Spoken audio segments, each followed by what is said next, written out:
next question is in the hands of Ms. Betterson. Thank you, Mr. Speaker. I just wanted to ask all the candidates really how they feel they could interact better with the public and to improve the public perception of the Legislative Council, which I think has been somewhat damaged in the past. How do you improve the public perception of Legislative Council? First one, Mrs. Sharpe. Okay, I think it's true that the public perception is not always a positive one of Legislative Council. That it has been regarded as a retirement home for MHKs in the past. I think there's a lot that could be done in terms of communication. I mean, even if it was an MLC going to ShopRite on a Saturday afternoon with a big sign saying, I am an MLC, you pay my salary, ask me about what I do. I mean, it could be that simple. It's just about getting out into the public sphere and talking to people. I mean, it could be MLCs attending MHK surgeries, for example, throughout the island, throughout the year, and finding out about problems at grassroots level, and then going off, taking those problems further and investigating them in the way that an MLC can, and not always the way that an MHK can, because they've got all their daily duties to deal with. In terms of communicating with the public, I think that the whole way that government is represented can be changed. For example, the photographs that appear of all of you in the newspapers are always the same head and shoulders photograph. I mean, as if your heads are already on stakes outside the Tower of London. If more photographs of MLCs or MHKs were in the media, with them being active, showing them, you know, actively doing things that, for example, if you're working in the sphere of the NHS, you're there, you know, a photograph of you there in the hospital talking to doctors and nurses. This is what the public needs. It needs to know that you're active people, that you're not just sort of in this little bubble here in Tynwald. There are lots of ways. Newsletters, for example, social media can be your friend if it's used in the right way. Sorry, I have to cut you off there. Mrs. Poole-Wilson, please. Yes, I do think it's something we should really put some thought and endeavour into. I think one of our challenges is that the role of members of the Legislative Council, and we've talked a lot about scrutiny this afternoon, but it doesn't lend itself well to sharp headlines, short, sharp tweets, or indeed it's probably not that sexy to the public. And yet, we've all probably agreed that it's a very, very important role. So I think there is a lot of scope to think about how to connect with the public. I mean, I do think it would be worth thinking about not quite maybe road shows, but certainly the ability to go out to different parts of the Isle of Man, to have a sort of question and answer session, to explain a little bit about what the roles of Legislative Council are, but try and keep it interesting and connect back to how the work around legislation, the work around scrutiny actually delivers X. You know, you have to find the right bills, the right policies to show the connection between that parliamentary scrutiny and what affects people day to day. But I am very keen, actually, that people have faith in our Parliament, that people have confidence that public money spent on salaries in this role is money well spent, and that there is value for that money. So I'm very keen on transparency around what we're doing, on communicating well to the public about that, and in creating more opportunities for access for people to talk to MLCs.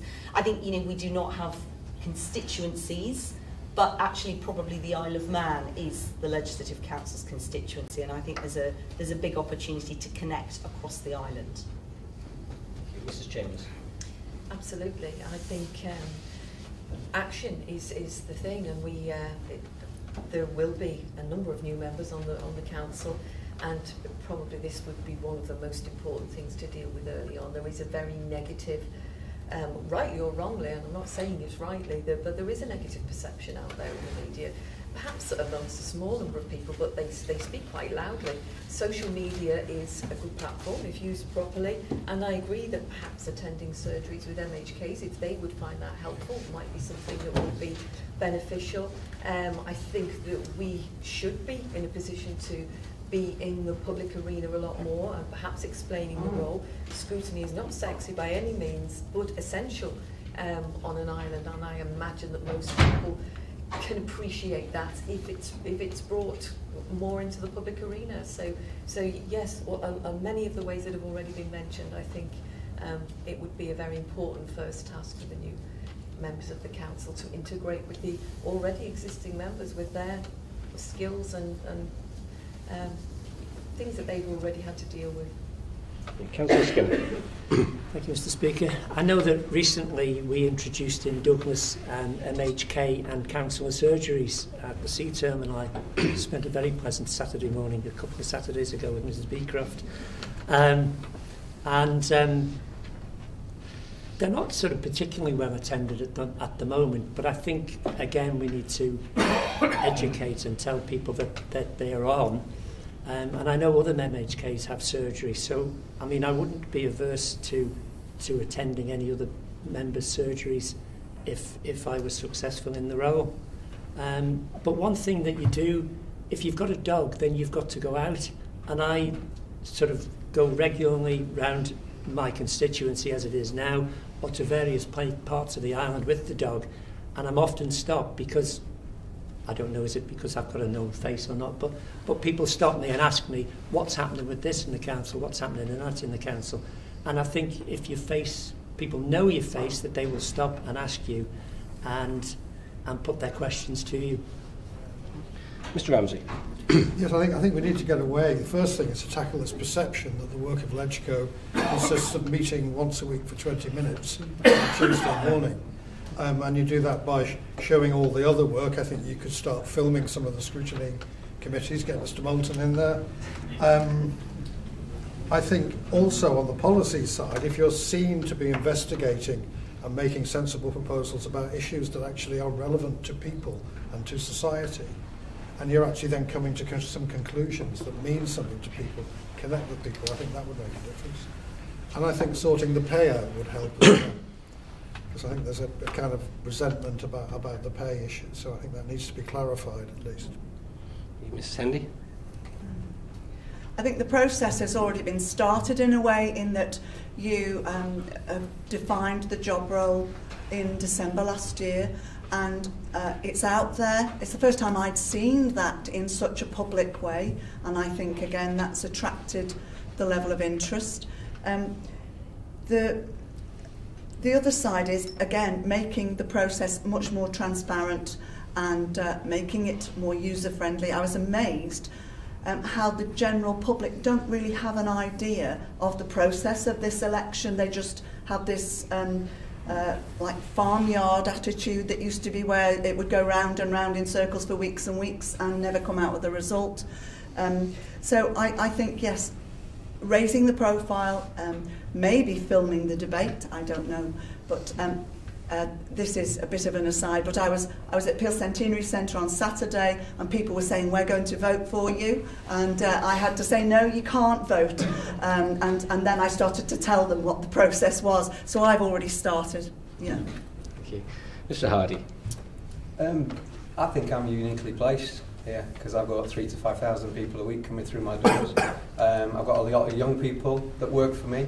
I think that if I'd have understood when I was younger the difference that politicians make, that fundamentally you pretty much dictate what happens in most people's lives, and the influence that you have is massive. If I'd have appreciated that when I was younger, instead of riding my BMX and doing dubious things, but not dubious obviously, but having fun as a child, I think that it's not appreciated how much of a difference and how much power politicians have.